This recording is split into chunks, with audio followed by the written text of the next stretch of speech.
I grew up in a tenement building on East 93rd Street. Pop was a tailor, but he was a lousy tailor. We could barely afford the $9 a month rent. My brothers and I had to sleep in the same bed. In fact, we were so poor, Mom and Pop had to sleep in the same bed. Fortunately, in contacted show business, I got a job as a boy soprano, singing in a Catholic church.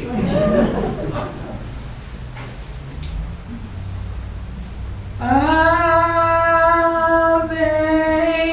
Maria.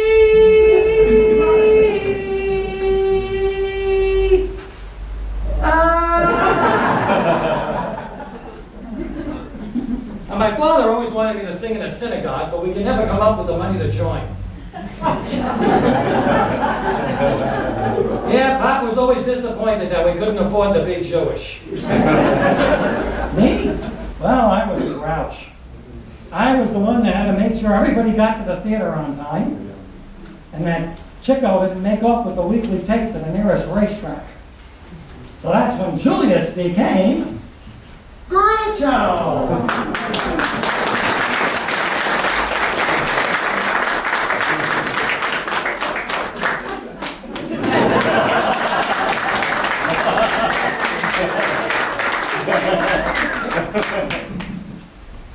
Well, hello there. I see you're a music lover. I'm a singer, you know. I want to be loved by you, and why don't we waste the time? Let's go to bed. I'm a nice girl. Well, now you know how I got this look. Even Chico couldn't stop us. Our next play was The Coconuts. Irving Berlin wrote the music. Kaufman and Riskin the book. It took place during the Florida land boom, and I was the hotel manager. Hello, Coconut Nana. What's that? The lady in 316 wants ice water? Well, tell her to peel an onion. That'll make her ice water.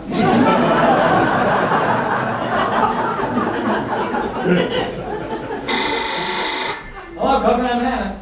What's that? Well, we only have one room left, but you'll have to make your own bed. Oh, you don't mind? Well, it's room 416.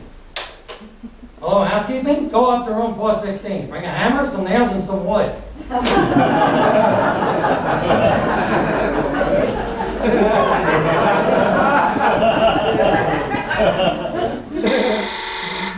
Hello, Coconut Nana. Why, sure we have fine dining. If it's meat, we have it. If it's fish, we have it. If it's foul, we've had it too long. I was finally in the chips, so I decided to join the Sands Point Beach Club out on Long Island. The manager was very cordial. Mr. Marx, I'm delighted to have you here. Well, I'm delighted to be here. And I'm delighted that you're delighted. Everyone was delighted. Then he found out I was Jewish. I'm sorry, Mr. Marx, but we don't allow Jews to swim in our pool. Well, how about my son? He's only half Jewish. Can he go up to his knees?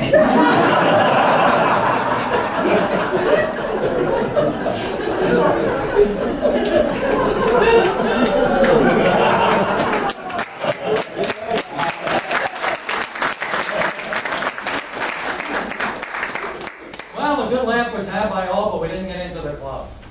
A few years later, the Hillcrest Country Club wanted me to join. So I shot them a letter. Dear sirs, I do not wish to belong to any club that would have me as a member. Hello, I must be going. I cannot stay. I came to say I must be going. I'm glad I came, but just the same, I must be going. For if you go away, you'll spoil this party, which I am throwing. Well, I came here to fight for your honor, which is more than you ever did. Well, let's forget all this nonsense. Let's just get married.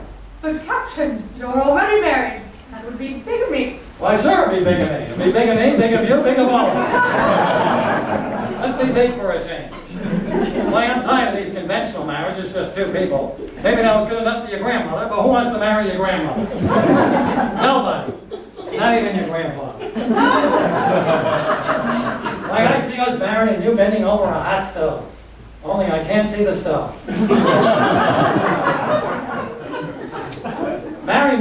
dance with you till the cows get home. Then yet I'll dance with the cows till you get home. Meet me on the balcony later. It'll be just me, you, and the moon. Wear a tie so I can tell the difference. I'll stay a week or two. I'll stay the summer through. But I am telling you, I must be.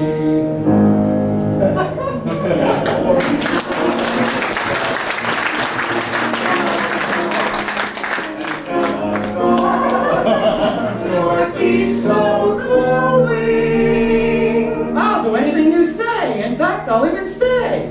Good. But I must be going.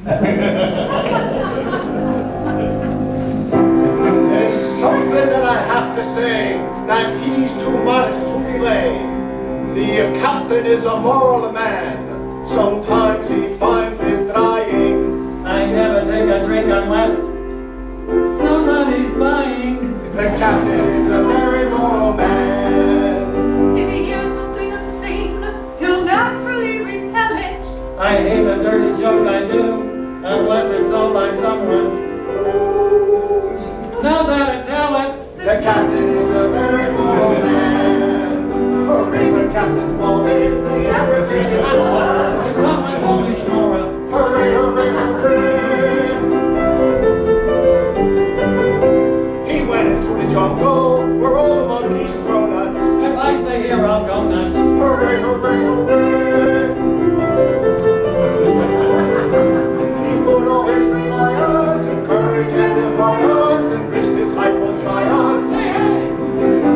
He was the only white man to cover every acre. I think I'll try and make her. Hooray, hooray, hooray.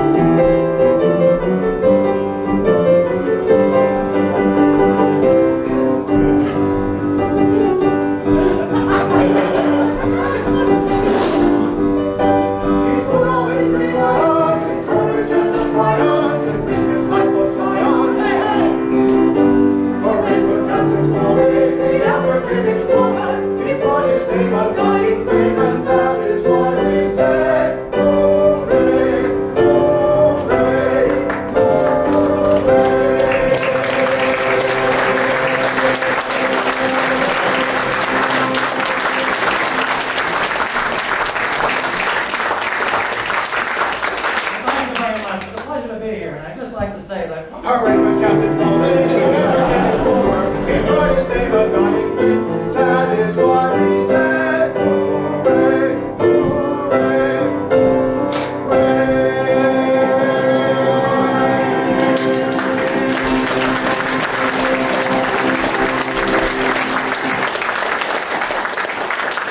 Well, thank you very much. It's a pleasure to be here. And I would just like to say one more. hooray for Captain Smalley, he brought his name a dying thing, that is why we said, hooray,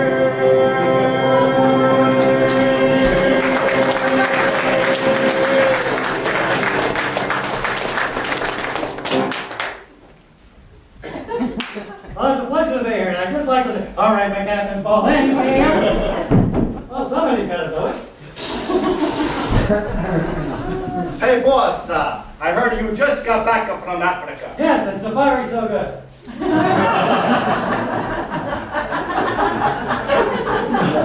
How was it in the jungle? Well, on the first day, we bagged 6 tigers. You bagged them? Yes, I begged them to go away, but they stayed all afternoon. They were the most persistent tigers I've ever seen. We left New York drunk and early. We were on the boat for 6 days and on the water for 11. We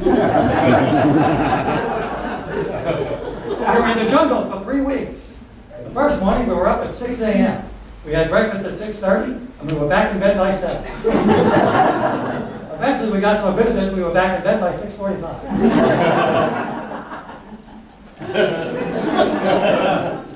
We would watch the elks come down from the mountain for their annual convention.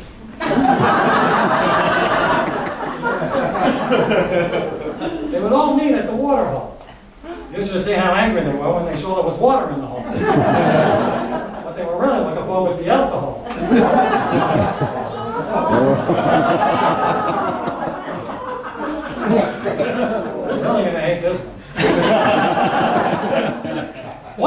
shot an elephant in my pajamas. How I got in my pajamas, I don't know.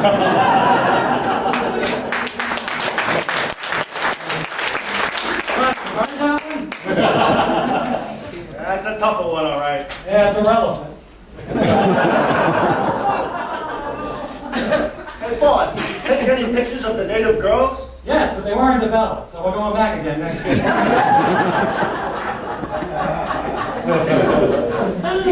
Hey, boss, was it tough to get those iron tusks out from the elephants? Oh yes, in Africa, but not in Alabama, with the Tuscaloosa.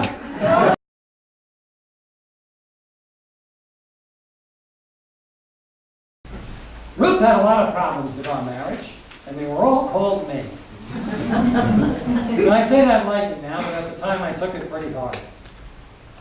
Look, I wasn't the ideal husband, but Ruth and I have been married for 22 years. And let's face it, after 22 years, even the things you don't like about your wife start to grow on you. We were living in the same house, but we hadn't spoken a word to each other for 2 years.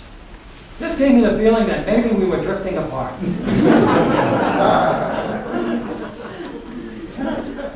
It was a fair settlement. I got the house, which I loved, and Ruth got my money, which she loved. Wherever you go, from one end of this nation to the other. Sounds French. Well, that's right, Groucho. My husband is French. Oh, so you're married. Do you have any children? Yes, we have 12 children. 12 children. Well, that's quite a habit your husband has. Everybody has their habits. You have that silly little cigar of yours. Yes, but I take it out once in a while.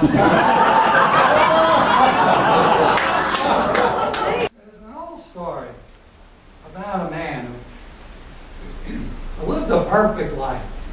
No sinning, no drinking, no womanizing. And he dies and goes to heaven.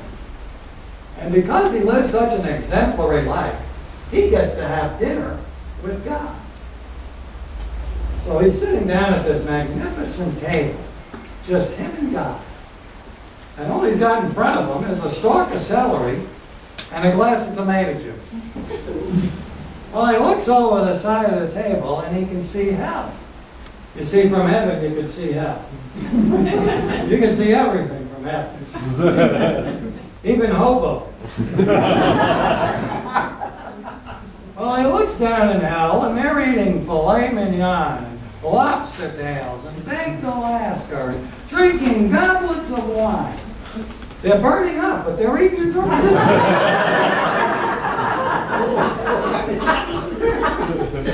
And he looks in front of him, and all he's got is a stalk of celery and a glass of tomato juice. Well, the dinner ends, and God says, well, how do you like it here? He says, I don't want to seem a little impertinent, but how come down in hell they're eating and drinking all this wonderful food, and I'm just sitting here with a stalk of celery and a glass of tomato juice? And God says, well, it really doesn't pay to cook for 2 people.